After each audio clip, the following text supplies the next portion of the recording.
सर्दियों की कठोर पकड़ महल के आंगन को घेरे हुए है। बर्फ की एक चादर बाहर की दुनिया को शांत कर रही है। रानी खिड़की के पास बैठती है। उसकी सांस ठंडी कांच पर धुंधली हो जाती है, क्योंकि वह शांत बर्फबारी को देखती है। एक उदास अभिव्यक्ति उसके चेहरे पर आती है। सर्द हवा में लालसा की एक मूक गूंज। उसकी आवाज गिरती बर्फ की तरह नरम, एक उदास इच्छा के साथ चुप्पी तोड़ती है। बर्फ की तरह सफेद त्वचा, खून की तरह लाल होंठ और आबनूस की तरह काले बाल। वह फुसफुसाती है, सपनों में खोई हुई।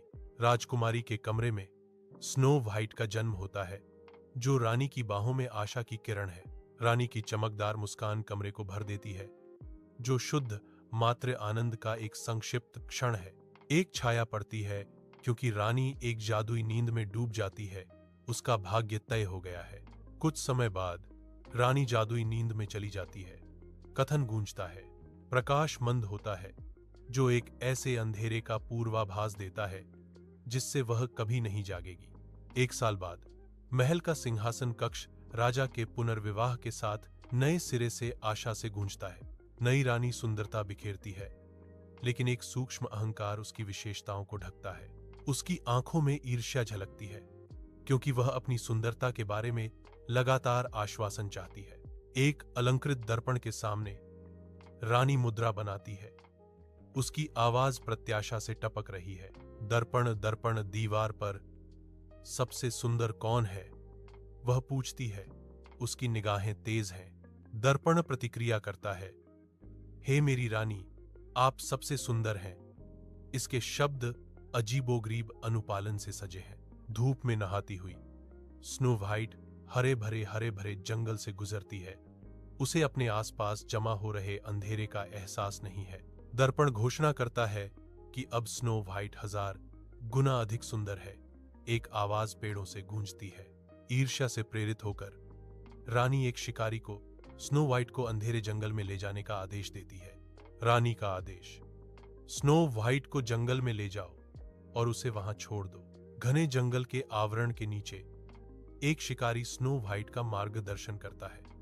पत्तियों से होकर धूप गुजरती है। शिकारी ने स्नो व्हाइट की आंखों में आंसू देखे। उसका संकल्प डगमगा गया। वह उसे भागने के लिए प्रेरित करता है।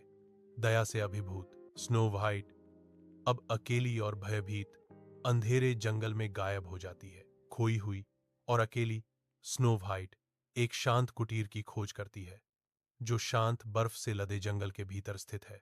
अंदर वह एक लघु दुनिया पाती है, जो बेदाग रूप से साफ है, जिसमें 7 छोटे बिस्तर एक साफ पंक्ति में है।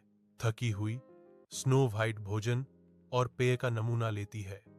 उसकी थकान हर छोटे स्वाद के साथ स्पष्ट होती है। अंतिम बिस्तर में सांत्वना पाते हुए वह गहरी नींद में डूब जाती है। उसकी परेशानियां सपनों में विलीन हो जाती हैं। कुटीर का दरवाजा चरमराहट के साथ खुलता है, जिससे 7 बौने थके हुए दिखाई देते हैं, जो एक लंबे दिन से रत्न खनन से लौट रहे हैं। उनकी आंखें विस्मय से फैल जाती हैं। एक खूबसूरत लड़की उनके बिस्तर में गहरी नींद सो रही है। आश्चर्य और विस्मय उनके चेहरों पर मिश्रित होते हैं, क्योंकि वे एक साथ इकट्ठा होते हैं।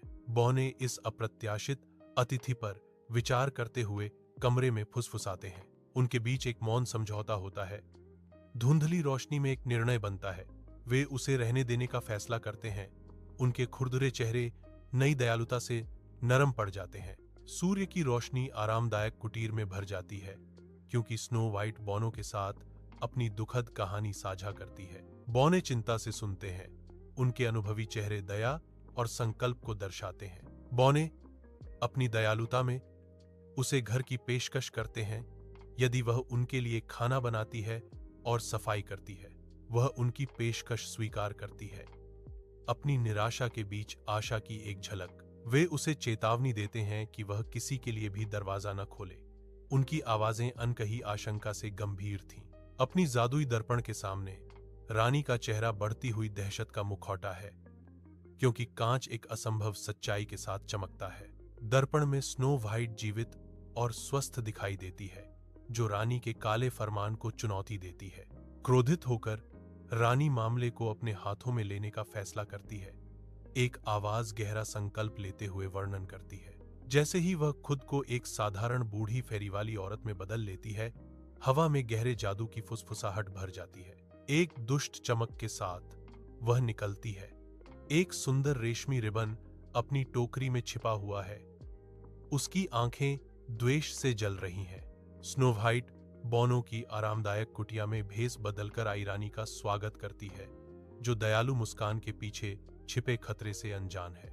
रानी तुरंत स्नो व्हाइट के चारों ओर एक जीवंत रिबन बांधती है, उसे कसकर खींचती है जब तक कि युवा राजकुमारी बेहोश नहीं हो जाती। अपनी प्रतिद्वंद्वी को पराजित मानते हुए रानी छाया में गायब हो जाती है, जिससे स्नो व्हाइट फर्श पर बेसुध पड़ी रहती है। बौने लौटते हैं और स्नो व्हाइट को बेसुध पाते हैं। उनके चेहरे चिंता और डर से भर जाते हैं। जल्दी से बौने एक साथ काम करते हैं। उनकी चाकू चमकते हैं क्योंकि वे कसने वाले रिबन को काटते हैं। एक आह के साथ स्नो व्हाइट पुनर्जीवित होती है। उसकी आंखें उसके वफादार रक्षकों के राहत भरे चेहरों पर खुलती हैं। एक पहाड़ पर बौने धीरे से स्नो व्हाइट को एक क्रिस्टल ताबूत में रखते हैं। उनके चेहरे दुख से उकेरे गए हैं। वे उसे गंभीर श्रद्धा के साथ पहाड़ की चोटी पर ले जाते हैं। एक राजकुमार आता है। क्रिस्टल में स्नो व्हाइट की अलौकिक सुंदरता को देखकर उसकी सांस रुक जाती है। उसकी अप्रतिरोध्य मोहक शक्ति से आकर्षित होकर वह बौनो की मौन सभा के पास जाता है। गहरी ईमानदारी से राजकुमार विनती करता है, मैं आपसे विनती करता हूं, कृपया मुझे ताबूत ले जाने दें। भारी विराम के बाद बौने अनिच्छा से राजकुमार की हार्दिक इच्छा से सहमत हो जाते हैं। पहाड़ों में ऊंचे राजकुमार के सेवक भारी ताबूत के साथ संघर्ष करते हैं। उनकी आकृतियां बर्फ के खिलाफ स्पष्ट हैं। एक अचानक झटका और स्नो व्हाइट की आंखें फड़फड़ाती हैं, क्योंकि जीवन उसकी शांत रूप में लौटता है। राजकुमार उसके सामने घुटने टेकता है। उसकी आंखों में उसका दिल, क्या तुम मेरी पत्नी बनोगी? मैं करूंगी, स्नो व्हाइट जवाब देती है। उसकी आवाज प्यार से भरी हुई है, क्योंकि एक भव्य शादी की तैयारी की जा रही है।